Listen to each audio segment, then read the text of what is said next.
मंच पर उपस्थित और यहाँ के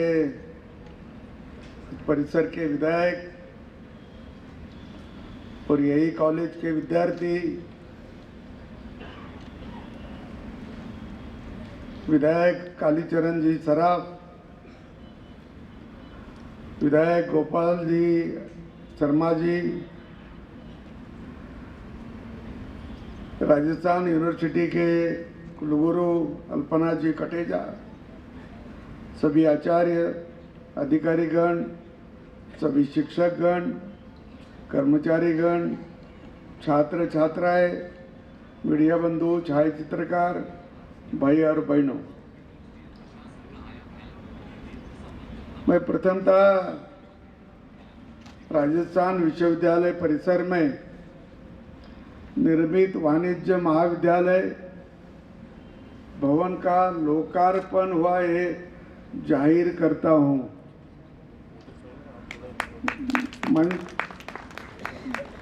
मंच पर उपस्थित और सभी बंधु, शिक्षा के लिए एक अनुकूल वातावरण निर्माण के लिए स्थापत्य भवन का उपयोग होता है।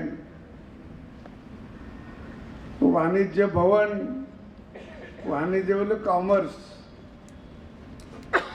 और वो एक कॉमर्स एक या वाणिज्य व्यवसाय का एक हिस्सा होता है और उसका अपन देखें तो जो उत्पादित वस्तु है और सेवा से उत्पादकों से उपभोक्ता तक पहुंचना, ये भी उसमें संबंधित होता है। इसमें सभी गतिविधियां शामिल हैं, क्रय है, विक्रय है, नफा तोटा है, व्यापार है, परिवहन है, भंडारण है, वेयरहाउस, बैंकिंग है, वित्त है, बीमा है और विज्ञापन भी है, एडवर्टाइजमेंट। ये सभी वाणिज्य विभाग में आते हैं। मेरे ख्याल से वाणिज्य विभाग में जिन्होंने ये सब का अभ्यास किया होगा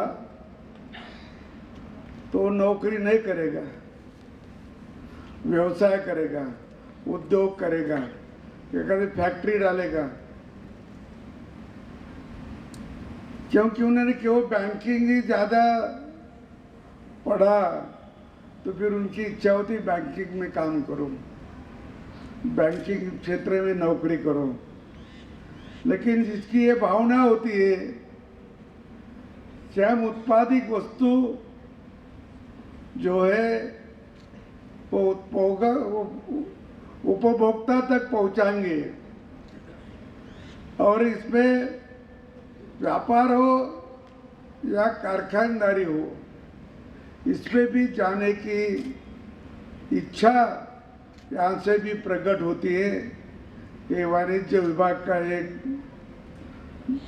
बड़ा अच्छा विभाग है और जिससे थोड़ी बौद्धिक क्षमता भी इससे बढ़ती है, बौद्धिक क्षमता बढ़ती है और ध्यान लगा से काम करने की आदत भी बढ़ती है। नहीं तो कहीं हिसाब न गलती हो जाए, ना कहीं आंकड़े में फेरफार हो तो अपना सब गणित बिगड़ जाएगा, ऐसा भी लगता है बच्चों को।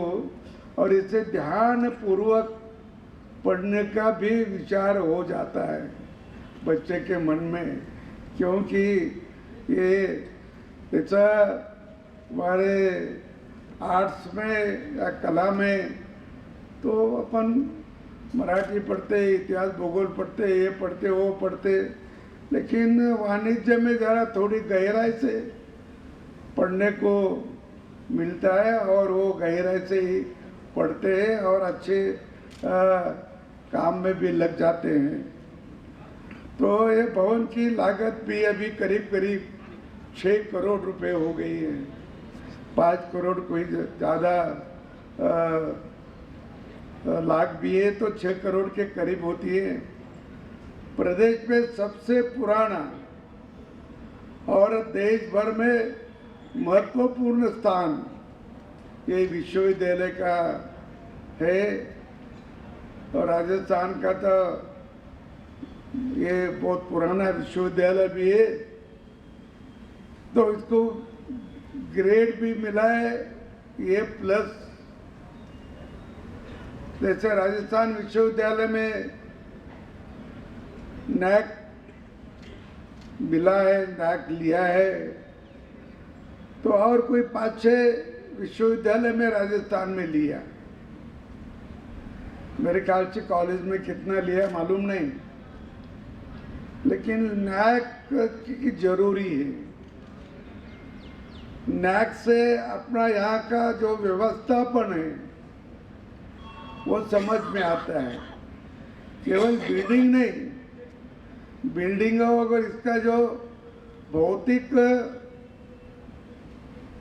दृश्य है तो उस पर ज़रा कम मार्क है, लेकिन सही मार्क है कि तुम्हारे यहाँ सभी क्वालिफाइड स्टाफ है कि नहीं। क्वालिफाइड स्टाफ होना चाहिए। दूसरा, वो स्टाफ ने कितने पेपर लिखे, कितने किताबें लिखे, और उससे उनकी बौद्धिक क्षमता भी ध्यान में आती है। कितना संशोधन किया, कितने पेटेंट लिए, इससे भी वो जब अपन नैक लेते हैं तब इसका भी कैलकुलेशन करते हैं और इससे वो नैक का ग्रेड देते हैं। तो मेरे ख्याल से ये प्लस है। और भी अपने को ज़्यादा सुधारने का भी मराठी में वाव बोलते उसको, वाव सुधारने का और भी सुधार सकते हैं आप, और भी ले सकते हैं, क्योंकि बहुत पुरानी यूनिवर्सिटी है और महत्वपूर्ण यूनिवर्सिटी है। अभी यहाँ नई शिक्षा नीति का भी उन्होंने काम शुरू किया है। 2020 में जो नई शिक्षा नीति आई, तो इसका मतलब पहले तो शिक्षा थी अपनी, पहले भी नीति थी, लेकिन ये पहले की नीति ये भारत सरकार की नहीं थी। ये तो अंग्रेजों ने दी थी नीति, वो थी 1835-36 में जो कानून बनी शिक्षा का, वो नीति अभी भी चल रही थी। 1986 में उसमें थोड़ा सा बदल हुआ, लेकिन मेरे विनोबा जी भावे थे, महात्मा गांधी के एक पट्टे शिष्य थे, बहुत ब्रिलियंट थे, बहुत विचार करने वाले थे। तो उन्होंने कहा था कि अपनी शिक्षा नीति, जब हमने यूनियन जैक नीचे उतरा और तिरंगा झंडा फहराया, उसी दिन भारत की शिक्षा नीति में बदल होना चाहिए था। उनके किताब में लिख कर रखा है। और वो उन्होंने तो जो शिक्षाविद बहुत अच्छे थे, वो विनोबा जी भावे ने कहा, क्यों कि उन्होंने देखा है, उन्होंने अनुभव लिया है कि अभी की जो शिक्षा नीति है वो 1835 की है। 1835 की शिक्षा नीति है। और वो शिक्षा नीति वाला आपको मालूम है, बहुत जनों को भी मालूम है, वो थॉमस मैकेलो ने दी। क्यों दी तुम्हारे को? तो तुम अच्छे बन जाओ, भारत के शिक्षा लेने वाले बहुत अच्छे बन जाओ, इसीलिए वो शिक्षा नीति दी नहीं। तब तुम्हारे पास जो थे उन्होंने बोला है, मैकेलो ने क्या कहा कि भारत को अपना अपना गुलाम रखना है इंग्लैंड का, तो उनकी शिक्षा नीति बदलना चाहिए। या उनका जो उनके पास जो नैतिकता है, जो ईमानदारी है, जो प्रामाणिक है, एक दूसरे को मदद करने की जो इच्छा शक्ति है, वो बदलना चाहिए, वो बदलना चाहिए। और उनको भूखे रहना चाहिए, उन्होंने भूखे मरना चाहिए, तब वो हमारे गुलाम रहेंगे, अन्यथा नहीं। क्योंकि नैतिक बल भारत के लोगों के पास बहुत है। तो ये उन्होंने करके ये नीति उनको बताई। और जब से अपनी पुरानी जो शिक्षा नीति थी कि जो हमको पढ़ाने को मिली नहीं बीच में, कि जो हमारे महर्षि ने, योग के लोगों ने जो नीति दी थी, वो सांस्कृतिक नीति दी थी, वो नहीं दी थी। इसके लिए उन्होंने हमारी शिक्षा नीति बदली और फिर वही शिक्षा नीति अपन अपना रहे थे। तो यूरोप में भी पहली विश्वविद्यालय कब बनी? तो 1088 में, 1088। तो ईस्वी सन 1088 में वो पहली यूनिवर्सिटी कहाँ बनी? तो उसका नाम है बोलोग्ना। बोलोग्ना के तेरी शहर है, उसको पहली यूनिवर्सिटी यूरोप में बनाया। अरे उसके पहले 500-600 साल पहले हमारे यहाँ विश्वविद्यालय था। नालंदा था, तक्षशिला था, शरद था, शारदा था, बहुत ऐसे विश्वविद्यालय थे कि जो हमारे पास थे जब। तो उसी से 500-600 साल पहले हमारे शिक्षा यहाँ से देते थे और विदेशियों के लोग भी यहाँ आते थे, पढ़ने को आते थे। ये भी आपको सबको मालूम है। और लेकिन उन्होंने हमारी शिक्षा नीति बदल दी। हमारे शिक्षा नीति के नालंदा का ग्रंथ भांडार जला दिया। क्यों जला दिया? तो ये विद्या अपने देश में नहीं, ये काफिरों के देश में है करके उसको जला दो। जला दिया बख्तियार खिलजी ने, और वो जलाया 1193 में जलाया। तो ऐसी अपनी भारत की जो ज्ञान परंपरा है,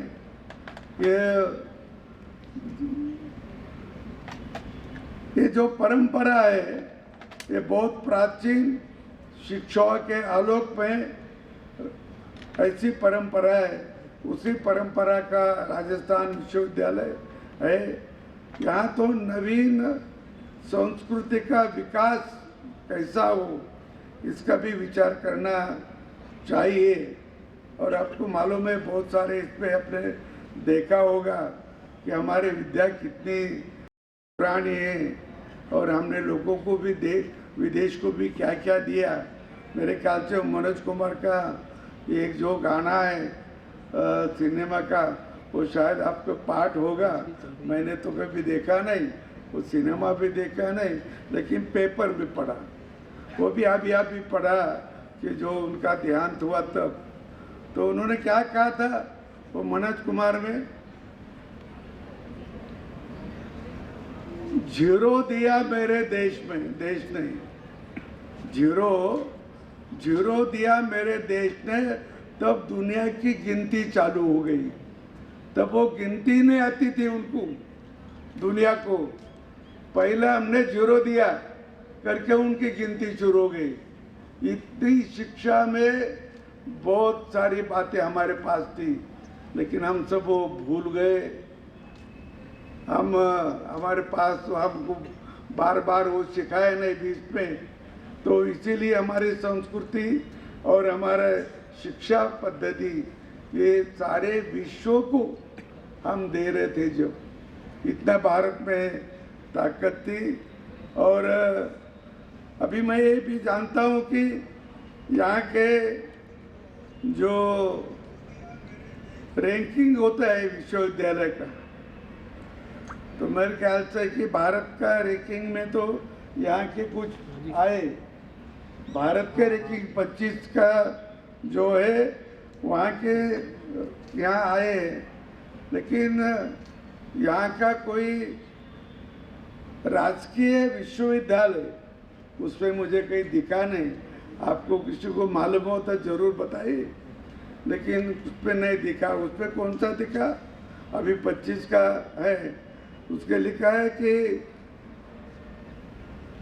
यहाँ के पहले इस पे तो एक बेंगलोर का है, जवाहरलाल नेहरू विश्वविद्यालय, जामिया मिलिया इस्लामिक नई दिल्ली का भी तीसरे नंबर पे। अभी वहाँ का एक प्रोफेसर हमने उसको कुलगुरु बनाया है। वो जो विश्व में नहीं अपने देश में तीसरे नंबर पर जो यूनिवर्सिटी आई, उसका नाम है जामिया मिलिया इस्लामिक नई दिल्ली। उसी में का एक प्रोफेसर अभी आया और अपन उसको एक विश्वविद्यालय का कुल गुरु ही बनाया। अभी बनाया है, क्योंकि अच्छा अपने को बच्चों को अच्छा पढ़ाना ये हमारा ध्येय है और ये अपने को व्यवहार में लाना है। तो ऐसे में हमारे यहाँ तो जावेद है, कलकत्ता है, अलीगढ़ है, वेल्लोर है, दिल्ली है, ऐसे है। लेकिन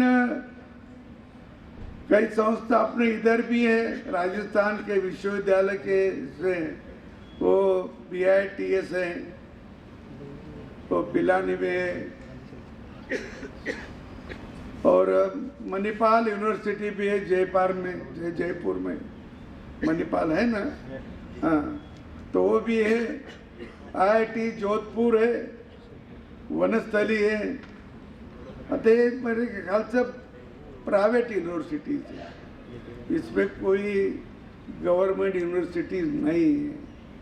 तो मेरा आपसे रिक्वेस्ट है कि आप इस पे भी आगे बढ़ना चाहिए।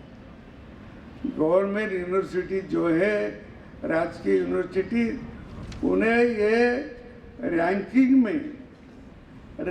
में भी अपना नाम आने की कोशिश करो। रैंकिंग में भी अपना नाम आने की कोशिश करो।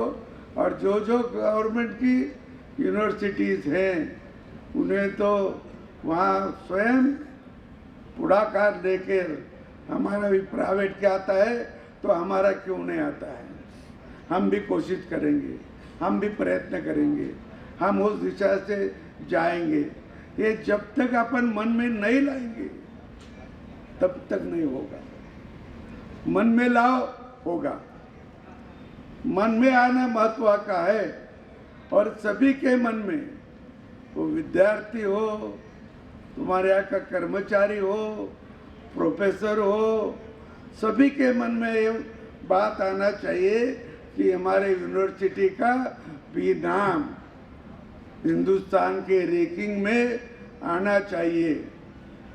पहले 100 में आओ, 50 में आओ, 25 में आओ, 10 में आए तो तुमको तो सिर पर लेके जाएंगे सब लोग वो विश्वविद्यालय। लेकिन ये सोचना तो जरूरी है।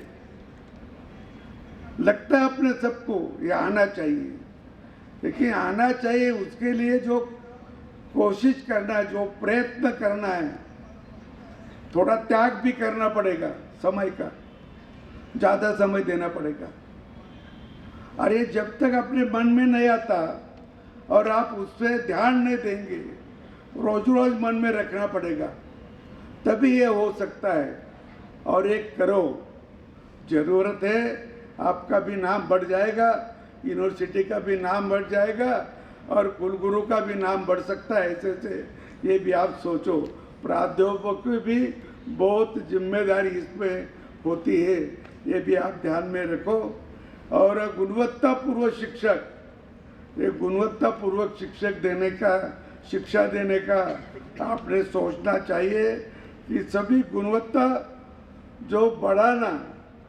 अभी अपन काय को पढ़ते काय को, केवल थोड़ा सा पढ़ा तो काम भी हो जाता है, नहीं ऐसा नहीं, लेकिन अभी उससे चलेगा नहीं, उससे चलेगा नहीं। जो ज़्यादा पढ़ेगा, ज़्यादा उस पर संशोधन करेगा, उसके अपने देश को भी जरूरत है। स्वयं को तो होगी उसकी, पर उसका लाभ देश को भी होता है, समाज को भी होता है। और ऐसा समाज को लाभ देना, देश के प्रति अपना योगदान देना, ये भी करना चाहिए। और इससे अपनी बौद्धिक क्षमता बढ़ाना चाहिए। जो बौद्धिक क्षमता बढ़ाएंगे वही आगे जाएंगे। जो बौद्धिक क्षमता नहीं बढ़ाएंगे वो तो फिर कहीं ना कहीं तो उनका जीवन तो वो आगे चला जाएंगे। लेकिन जिस बात का अपने को लाभ है ज़्यादा, तो ऐसा ही करना बहुत ज़रूरी है। और इसीलिए मैं आग्रहपूर्वक करता हूँ कि अपनी हमारे बहुत लोगों ने भी ये कहा है कि शिक्षा का और विद्यार्थियों के बारे में कहा, शिक्षकों के बारे में भी कहा कि आप लगन से ध्यानपूर्वक जो अपन ये काम किए तो ये हो सकता है, यश प्राप्त हो सकता है। अपयश कोई स्थायी बात नहीं। अपयश आ गए का अपयश ही होता, अपयश ये स्थायी बात नहीं। अपयश है अस्थायी है, एक साल भर की है। आप उसमें स्थायी रूप में परावर्तित कर सकते हैं अपयश को भी, लेकिन अपने मन में होना। कोशिश करने वालों की हार कभी नहीं होती, लेकिन कोशिश ही की नहीं तो वह जीत कभी नहीं आएगी। जीत कभी नहीं आएगी। ये भी आप एक बात ध्यान में रखिए। भारतीय विश्वविद्यालय ने एक संकल्प करना चाहिए कि हम ऐसे विश्वविद्यालय शिक्षा के इस पे, जैसे अपने पास आदर्श थे नालंदा, तक्षशिला, यार और कोई जो आदर्श होंगे उससे आगे हम जाएंगे, उससे भी आगे हम जा सकते हैं। पहले इसमें कोई सुविधा नहीं थी, ज़्यादा किताबें भी नहीं थे, तो भी इतना ज्ञान उनके पास था। अपने पास तो ज्ञान का भंडार है, सिर्फ देखना चाहिए, पढ़ना चाहिए। वो किताबें हमने साथ में रखना चाहिए। इतना भंडार है शिक्षा का, वो अपने को करने को करे तो निश्चित रूप से आप अपना विश्वविद्यालय, राजस्थान के सभी विश्वविद्यालय में उसके बारे में बोल रहा हूँ। और ऐसे विश्वविद्यालय की भी स्पर्धा करनी चाहिए। स्पर्धा इसकी करो कि हमारे यहाँ के बच्चों ने कितने पेटेंट लिए, कितने संशोधन किए, इसकी स्पर्धा करो। और मेरे ख्याल से एक ही तो विश्वविद्यालय का नाम बढ़ेगा और राष्ट्र को उसका उपयोग होगा, देश को भी उसका उपयोग होगा। अभी जो लोग अच्छे पढ़े तो राष्ट्र का विकास तो उसके लिए थोड़ा है महत्वपूर्ण वो भाग ले रहे, ये भी आप जानते हैं। और इससे मैं यहाँ, मुझे यहाँ बुलाया और वाणिज्य महाविद्यालय के भवन का यहाँ लोकार्पण किया।